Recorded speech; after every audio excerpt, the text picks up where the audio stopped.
Hey there friends, thanks for joining me again, and today this is a quick introductory video about, planting a backyard orchard. And lately I've been into these little mini series. My last one was on chickens, and so this next one is going to be about planting fruit trees and backyard orchards and things like that. And so in this specific video I'm going to talk about the land and the area that you have, and the whole planning stage of it all. And then in the next coming up videos, that's going to be, picking the actual trees themselves, picking the right varieties, actually planting the trees, some tips and tricks for small backyard orchards where people, have space that's a limitation, that sort of stuff. So we're going to be covering all kinds of topics in this quick mini series. So hopefully you'll stay tuned for that. So in this first video, of course, like I said, we're going to talk about the actual planning stage of it all. So the first thing you're going to want to look at is how much space you actually have for these fruit trees. So just go outside, look around, and take a quick assessment. There are several things that your trees are going to need. So they definitely need full sun. So make sure it's not places that are, going to be shaded by other trees and things like that. So definitely make sure they have a spot where they have a lot of room to grow. And then also make sure that they're going to get good air circulation and that, you have something close to a water source. So if you're planning, your whole homestead from the beginning, it's obviously important that we begin with the end in mind. So fruit tree sizes and things like that definitely make a big difference. So you want to make sure that you're going to pick a spot that has enough room for when your tree becomes fully mature, but also you want to take on, things that are going to happen along the way, like watering it, like I just mentioned. So if you're planning your homestead and you're like, oh, well, I want to keep the animals really close in because I have to check on them all the time, and then putting your orchard further away, that may make it to where it's really hard to get it watered, properly. So that's definitely something to consider. So, just look at the area that you have, how much space you have, whether it's a big tract of land and you're trying to put it in the right spot to be able to maintain it, or if it's a smaller area like a backyard orchard like I've always had, and then, you're just trying to find like pockets of spaces where you're actually going to fit these trees in. So take note of how much space you actually have, because this is a really important step to making sure we're picking the right trees for the right locations. So let's talk a little bit more about size. There are 3 types of trees that you can choose. So there's the dwarf size, which is the smallest, and these trees stay really small. They only get to about 8 to 10 feet tall, and they stay really compact. So they don't really spread very much, and you can actually fit a lot of trees in a small amount of space when you're choosing dwarf trees. There's semi-dwarf, which is a little bit bigger. These trees get between 10 and 20 feet, and they spread, quite a bit more, much more, but they still don't get too overly large, and so that's something to consider too. And then there are, of course, standard trees, which are going to get, 20 plus feet, and they're going to spread all over the place. So, what type of tree that you want is obviously going to be determined on how much space you have, but also how much of a harvest that you're hoping to look for from these trees, because the size of the tree pretty much always equals the amount of yield. So while a dwarf tree sounds really nice because they stay so small and compact, they also don't produce a ton of fruit.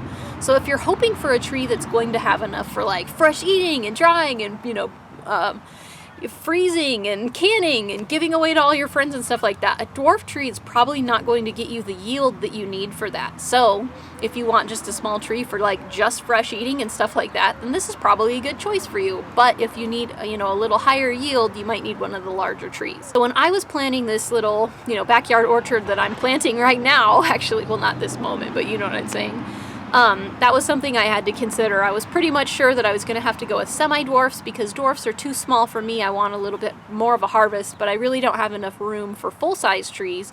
So I was finding pockets of spaces in my yard where I can fit, we got a good, 10 to 15, 20 feet here, we got, 10 to 15 feet there, and then I can choose the right size trees for each of these little spaces. You'll obviously also want to consider how much work that you can do, because the bigger trees are going to take more work, and so definitely when you're considering different types of trees, and the different dwarf, semi-dwarf, or standard, how much work that those each are going to take.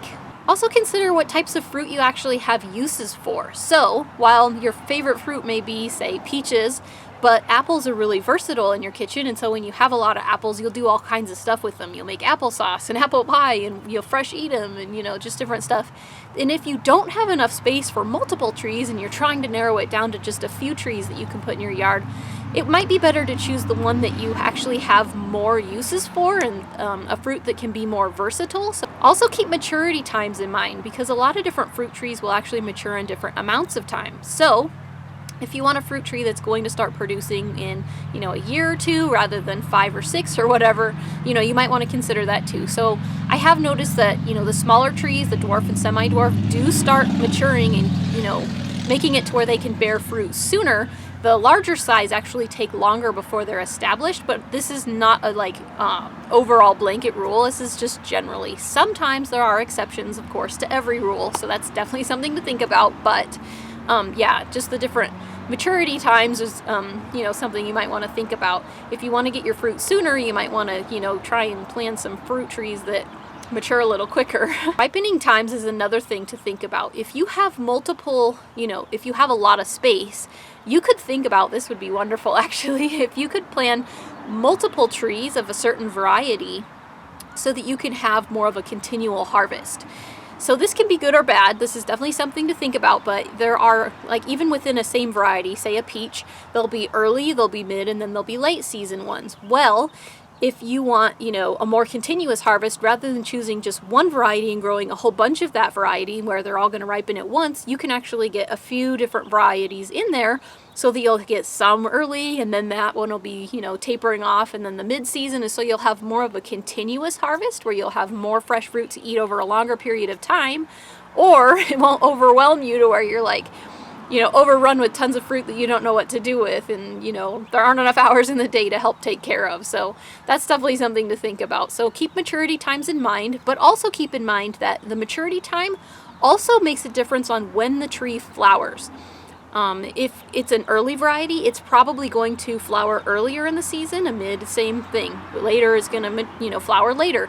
So think about the weather conditions that you have in your area. If you have frosts that go until late, and it's common for your fruit trees to get tricked into spring, thinking it's spring, and then flowering, and then having a frost coming and killing them, an early variety may not be the best choice, because it could end up being to where your weather conditions are constantly freezing those blossoms, and then you never get any fruit. So if you are planting just a couple of trees or even one tree, that's something to think about for sure, is that you want to make sure that you're getting, ones that are going to flower at an appropriate time for your weather, so that you don't end up, not getting harvest from the trees.